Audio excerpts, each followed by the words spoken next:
Vijayawada west నుండి పోటీ చేస్తున్నారు బీజేపీ అభ్యర్థిగా సుజనా చౌదరి. అంతకుముందు తెలుగుదేశం పార్టీ చంద్రబాబు గారికి అత్యంత సన్నిహితుడు.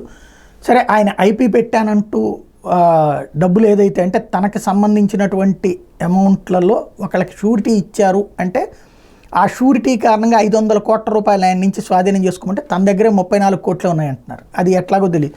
ప్రస్తుతం ఆ ఎగ్గొట్టినటువంటి అప్పుకు సంబంధించినటువంటి వ్యవహారంలో ఏదైతే ఎన్సీఎల్టీ హైదరాబాద్ బెంచ్ నియమించినటువంటి రెజల్యూషనల్ ప్రొఫెషనల్స్గా మధుసూదన్ రెడ్డి నియమించినటువంటి నేపథ్యంలో అసలు ఈ కేసుకు సంబంధించిన పూర్తి ఆర్డర్ తాజాగా విడుదల చేసింది.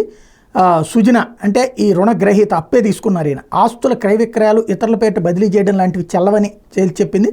దివాళా ప్రక్రియ అంతా ఎలా నిర్వహించాలో ఎన్సీఎల్టీ జ్యుడిషియల్ సభ్యుడు రాజీవ్ భరద్వాజ్, టెక్నికల్ సభ్యుడు సంజయ్ పూరి ధర్మాసనం రెజల్యూషన్ ప్రొఫెషనల్కి స్పష్టంగా వివరించింది. దివాళా ప్రక్రియకు వెళ్ళిన స్ప్లెండిడ్ మెటల్ ప్రొడక్ట్స్ లిమిటెడ్ ఎస్బీఐకి 562 కోట్ల రూపాయలు వడ్డీతో సహా కలిపి 562 కోట్ల 84,30,310 రూపాయలు బకాయి పడిందని, దీనికి సుజనా చౌదరి వ్యక్తిగతంగా గ్యారంటీ ఇచ్చినందున ఆయనకు దివాళాదారుగా ప్రకటించి రుణ పరిష్కార ప్రక్రియ ప్రారంభించాలని కోరుతూ బ్యాంకు 2021లో ఆశ్రయించింది ఎన్సీఎల్టీని.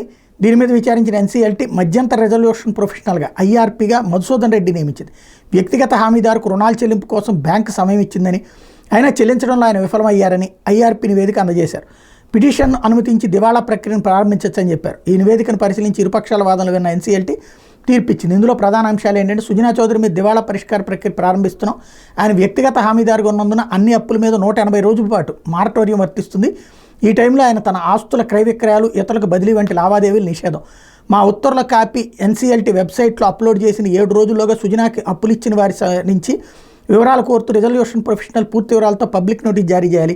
వ్యక్తిగత హామీదారు సుజనా కార్పొరేట్ రుణగ్రహీత స్ప్లెండిడ్ కంపెనీ ఉంటున్న రాష్ట్రంలో విస్తృత సర్క్యులేషన్ ఉన్న ఆంగ్ల మాతృభాష తెలుగు పత్రికల్లో ఈ నోటీసులు ప్రచురించాలి.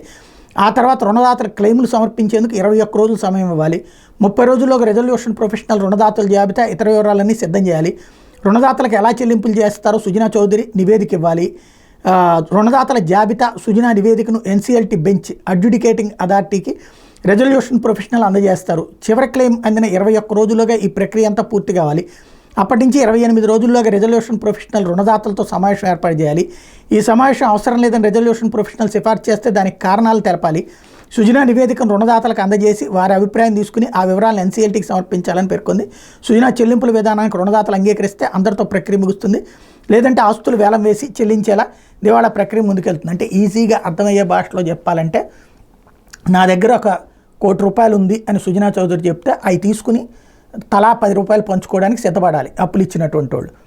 అలా కాకపోతే కనుక సుజనాకు సంబంధించిన ఆస్తులు వేలం వేసి ఆ వచ్చిన డబ్బులతో బ్యాంకుకి చెల్లించేసి మిగతాది వాళ్ళు తీసుకోవాలి. ఇప్పుడు బ్యాంకుకి ఫస్ట్ ప్రయారిటీ అప్పుకు సంబంధించి, ఆ పోను మిగతాది తీసుకోవాల్సి ఉంటుంది.